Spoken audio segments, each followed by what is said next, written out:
Welcome to Tool School. Today we want to talk about Clover's Beading Studio. The Clover Beading Loom and accessories are designed to enable anyone at any skill level to pursue this really cool art form.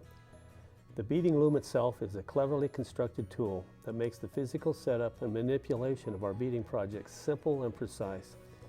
The loom is made of sturdy metal and nylon components, so it lasts forever.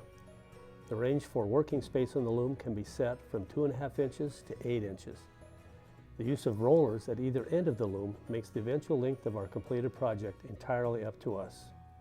Additionally, the comb rollers at either end of the loom allow spacing and placement of the warp threads to accommodate any width of beads that we might want to use. Clover beading needles and a needle threader are provided and are also available separately. Clover Swift bead is also available separately. It's perfect for preloading several beads at a time onto our working thread.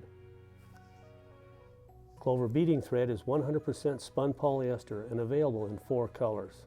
Spun polyester thread is resistant to stretch and is exceptionally strong, making our beaded project uncommonly durable in both form and function. Clover offers 6 unique beading project kits, each providing all the materials and instructions required to finish an attractive project. That's Clover's Beading Loom and accessories. I'm Steve Butler, and that's been Tool School.